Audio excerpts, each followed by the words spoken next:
राष्ट्रवादी ज़िला धुलिया के सदर रंजीत राजे भोसले साहब के हम शुक्रगुजार हैं कि उन्होंने अपनी मसरूफियात में से वक्त निकाल कर हमें इज़्ज़त बख्शी। मैं गुजारिश करता हूं कि अपने ख्यालात का इजहार फरमाएं। रंजीत राजे भोसले साहब। मतलब लिक्विड फॉर्म में मतलब अभी हम इसको देखें और ये पहला भी कैंप की इसकी शुरुआत है। अभी इसको ऑब्जर्वेशन करने के बाद में फिर इसको मतलब आप पूरा अपने डिस्ट्रिक्ट में भी मतलब इसको डिस्ट्रिक्ट तक पे लेके जाएंगे। सबसे पहले मैं यहाँ जो प्रोग्राम का आयोजन डॉक्टर यूनानी एसोसिएशन ने किया है, मैं उनका शुक्रगुजार अदा करना चाहता हूँ कि एक अच्छा प्रोग्राम हमारे सिटी में, हमारे शहर में आपने आयोजन किया है। अब सब जानते हैं कि कुछ दिनों से पूरे वर्ल्ड में, देश में, अपने स्टेट में कोरोना की महाबीमारी फैली हुई है और हर डॉक्टर हर कोई कोशिश कर रहा, लेकिन उतना अच्छा इफेक्ट हमें दिखाई नहीं दिया।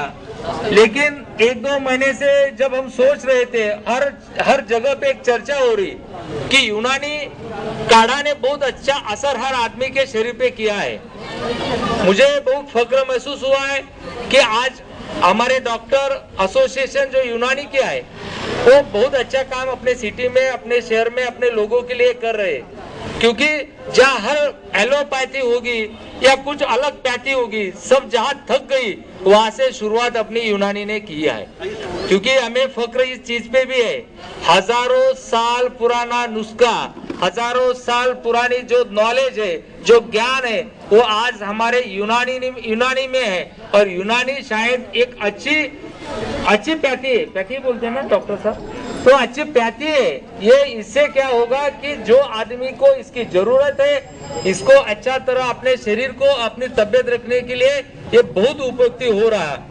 अभी मैं कहना चाहता हूँ कि आप जैसे डॉक्टर साहब ने अच्छा सोशल प्रोग्राम यहाँ पे रखा है, क्योंकि जब हम हिंदू एरिया में देख रहे हैं तो शायद मुझे ऐसा लगता है कि मुस्लिम एरिया से ज्यादा ये यूनानी का जोशंदा या काढ़ा सबसे ज्यादा इस्तेमाल हिंदू एरिया में हो रहा।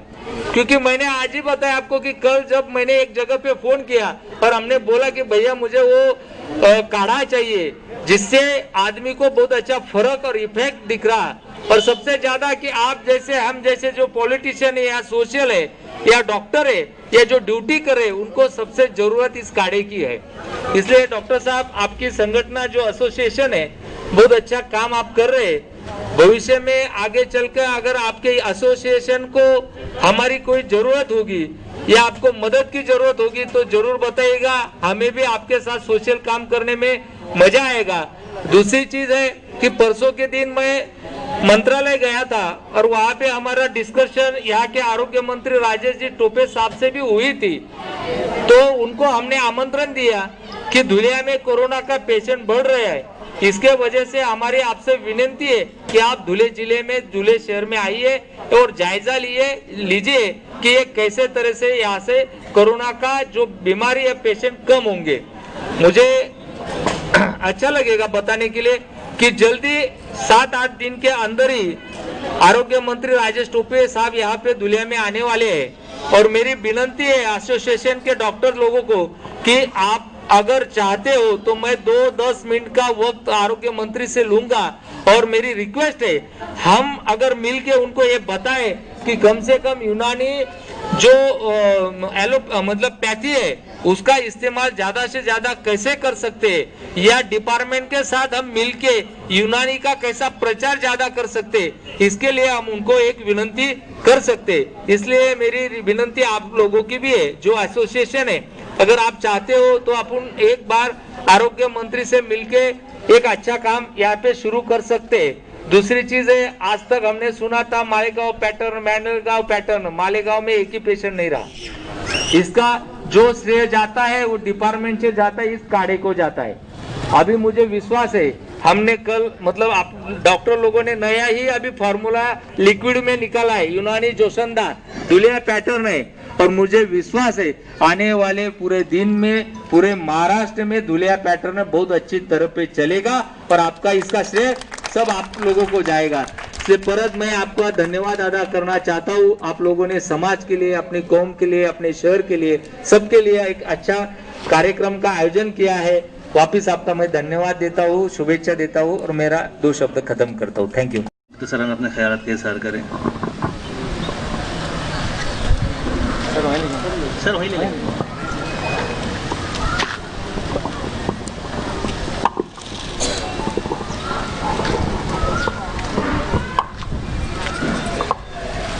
अस्सलाम वालेकुम। मेरे से पहले डॉक्टर मोरे सर और मुफ्ती साहब ने तो सब पूरा डिटेल में सब समझा दिया है। अब इसमें जो एक मुफ्ती साहब ने बताया था कि उनकी जो बात हुई सिविल के डॉक्टर से कि अभी जो अब जो मरीज़ आ रहे हैं ये लोग यानी काफ़ी ऐसे कंडीशन में आ रहे कि जिनका इलाज होना मुश्किल हो रहा है या फिर उनकी जान बचाई नहीं जा सक रही। तो उसमें कुछ हद तक ये भी हो रहा है कि वो उनको यानी डॉक्टर वो एरिया के जो डॉक्टर है ये लोग जब बोलते कि भाई तुम लोग जाओ सिविल चेकअप कराओ तो वो लोग जाने में बहुत देर करते, वहीं इधर उधर दूसरे डॉक्टरों को बताएंगे या कुछ घरेलू इलाज करते हुए उसमें टाइम पास करते और वो तबीयत बिगड़ जाती, जिससे कि फिर सिविल में जाने के बाद उनका सही तरीके से इलाज नहीं हो पाता और अगर जान से हाथ धो बैठे तो इल्ज़ाम पूरा वो सिविल पे डालते कि भाई ये लोग ने सही ध्यान नहीं दिया और हमारा पेशेंट बचा नहीं, जबकि होता वैसा कुछ नहीं है। तो जैसा भी डॉक्टर मोरे सर ने बताया कि बीमारी होने के बाद तो इलाज सभी कराते हैं, लेकिन बेहतर तो यही है कि बीमारी हम होने ही ना दे। तो उसके लिए जो हम एहतियात कर सकते हैं वो हम सबको मालूम है कि अब क्या करना चाहिए। और आजकल जो है ने रमज़ान महीने से ही हमारे लोग इतने भीड़ कर रहे थे, जिसको देखकर तो ये जाहिर सी बात है कोई भी बोल सकता है कि भाई ये बीमारी बहुत फैल सकती है ऐसा। तो गर्दी की जगह पर जाना नहीं चाहिए, बहुत ज़रूरी हो तो घर से निकलो, मास्क लगाओ और बाहर से आने के बाद हाथ और पैर अच्छे से धो, उसके बाद घर में दाखिल हो। और अपने खाने पीने का भी ध्यान रखना चाहिए साथ में, जिसमें पानी ज़्यादा पियो, फलदार जो रसदार चीज़ें रहती उसका ज़्यादा इस्तेमाल करो।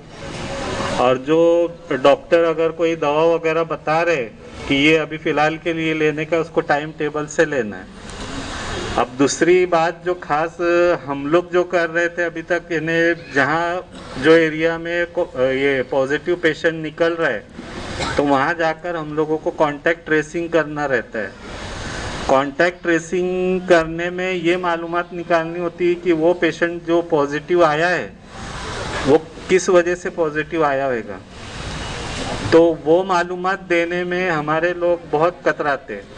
वो लोगों के दिल में एक डर बैठा है कि किसी का नाम बताए तो वो उसको फ़ौरन उठाकर ले जाएंगे, सिविल में रखेंगे, 10-15 दिन तक छोड़ेंगे नहीं। तो वैसा कुछ होता नहीं है, सिर्फ जो उसके कांटेक्ट में आया होगा या वो जिसके कांटेक्ट में आया होगा उसका हम लोगों को भी सैंपल टेस्ट करवाना रहता है, ताकि वो मरीज़ एक जो था उससे 10 मरीज़ ना पैदा हो। इसलिए सिर्फ ये किया जाता है कि भाई उन लोगों को समझाया जाता है कि तुम लोग भी अपना सैंपल टेस्ट करवा लो, लेकिन हमारे लोग उसमें बिल्कुल साथ देते नहीं। तो जितने लोग यहाँ बैठे वो लोगों से तो मेरी गुजारिश है ही कि ऐसा कुछ, वैसे तो अल्लाह ना करे कि अपने मोहल्ले में ऐसा हो, लेकिन ऐसा कुछ हुआ तो आने वाले लोगों को कोऑपरेट करें और उनको पूरी मालूमात दे। और वैसे ही अपने मोहल्ले में अपने जान पहचान वालों को भी बोले कि भाई कोई आए तो उसको पूरी मालूमात दे कि हम कहाँ गए थे, कहाँ से आए, या हमारे वहाँ कोई बाहर से आया है क्या है, तो जिससे हम लोगों को इलाज करने में आसानी होगी। बस इतना बोलकर मैं अपने लफ्ज़ खत्म। प्रिकॉशन सबने लेना चाहिए, लेकिन एक जो डर है ना कि पेशेंट ट्रीटमेंट नहीं ले पा रहा है, फर्स्ट टाइम ट्रीटमेंट जो मिलना चाहिए, तो कम से कम इस टाइप पे कुछ कैंप वगैरह करके फर्स्ट टाइम ट्रीटमेंट तो पेशेंट को मिल जाए। और कुछ अगर उसमें सस्पेक्टेड पेशेंट लगते हैं तो उसको वो ट्रीटमेंट तो मिल सके, सिविल भेज के, जैसे अपन यहाँ से अगर भेज रहे तो वहाँ जाना तो उसको थोड़ा सा सपोर्ट मिल जाए। एक्चुअली पेशेंट कैसा हो रहा है, बहुत ज़्यादा डिसीज़ बढ़ने के बाद जब उसको लग रहा है कि अब नहीं हो सकता, वो टाइम में सिविल जा रहा है और मैक्सिमम 90% चांसेस है कि वो डेथ हो रहा है। और फिर पेशेंट भी ब्लेम कर रहा है सिविल को ही या अपनी बियर को कि भाई वो हम ये हो गए, वहाँ गए तो डेथ हो गई। लेकिन उसने फर्स्ट टाइम ट्रीटमेंट लिया ही, एक डर था। कम से कम कैंप में उस टाइम पे कुछ पेशेंट मिल जाते हैं अपने को, यहाँ पे सस्पेक्टेड लग रहा है तो पहले ट्रीटमेंट लेते। मतलब बेसिकल हम यहाँ पे उसको सपोर्ट कर रहे हैं। सर क्या होगा, दो चीज़ें कॉन्फिडेंस है कि कुछ भी तो है, तो कोरोना से सेफ्टी जैसे कुछ भी तो है। बाकी सब तरफ तो WHO प्रिकॉशन लो, इससे बचने ही लाए एक मिनट लाइन ऑफ ट्रीटमेंट है। तो कैसे सर इनको काउंसलिंग हो जाएगी प्लस इम्यूनिटी बूस्टर भी है, तो बहुत फर्क पड़ेगा। कॉन्फिडेंस बढ़ाना ये सबसे बड़ी चीज़ है। कोरोना के मरे शायद लाख हो गए, लेकिन 100 करोड़ की जनता डर रही है। एक डर निकाला मुझे, एक उम्मीद की किरण आई सर कि भाई कुछ तो आया। ये जो अभी आप लोग टाटा दे रहे हैं ना, का इतना असर चालू है, बड़े से बड़े आदमी, छोटे से छोटे आदमी आने से क्योंकि रोल भी समझ में आ रहा है, एंटीबायोटिक का रोल भी समझ में आ रहा है, एंटीबायोटिक भी बढ़ा रहा है।